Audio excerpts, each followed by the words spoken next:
Jared Polin, FroKnowsPhoto.com, and this is your curly-haired photo news fix.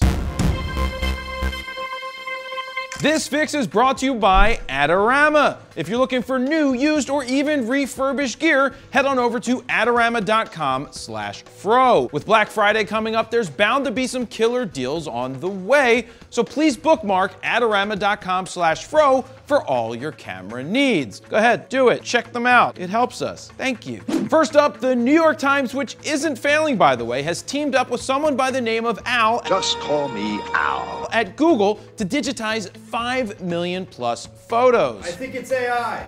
Okay, I get it now. Allen Iverson. Google says for over 100 years, the Times has archived approximately 5 to 7 million of its old photos in hundreds of filing cabinets 3 stories below street level near their Times Square offices in a location they call the morgue. Many of the photos have been stored in folders and not seen in years. Although a card catalog provides an overview of the archive's contents, there are many details in the photos that are not captured in an indexed form. Dan, a card catalog is where you ask the librarian to find your books. Librarian, little Jared here can't find his book.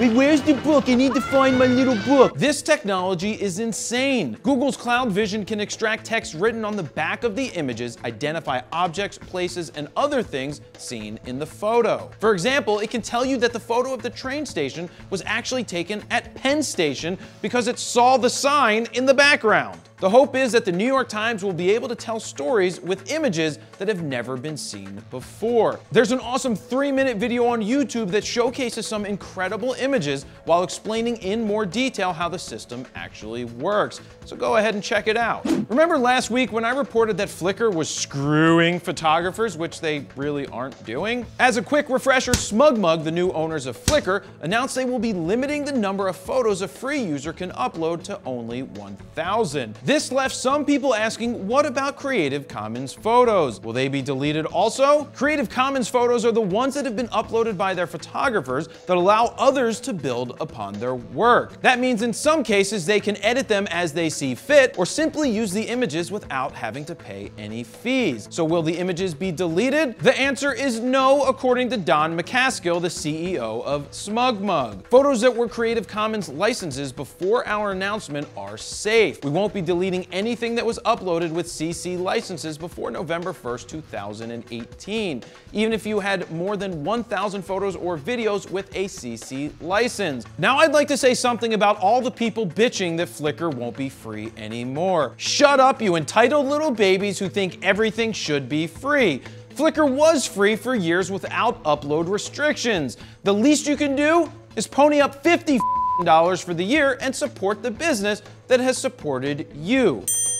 And finally, who's going to win the full-frame mirrorless camera market in Japan? There's one thing I can tell you, Dan, it won't be Fuji. Up until a few months ago, Sony owned 99.5% of the full-frame camera market in Japan. Of course that makes sense, being that I can't think of anyone else who had a full-frame mirrorless camera on the market yet. According to BCN Retail, for the month of October, Sony dropped to 67%, with Canon shooting up to 22.1% and Nikon pulling up the rear, or the caboose, at 10.4%. Now keep in mind, Sony has been the entire market, so they are bound to give up some of this early lead. On top of that, I expect Nikon share to more than double, as Nikon Z6 isn't due to hit store shelves until, well, actually, right about now. Keep in mind, these are the numbers just for Japan. I'd be curious to see what the numbers are in the United States moving forward. Now, I know companies love to toot their own horns when these retail numbers come out,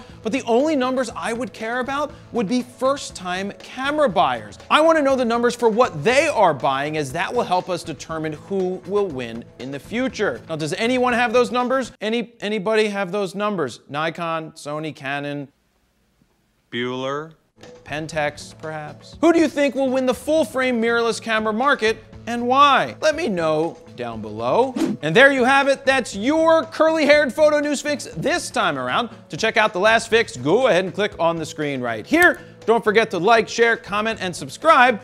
And that's where I'll leave it. Thank you very much for watching. Jared Polin, FroKnowsPhoto.com.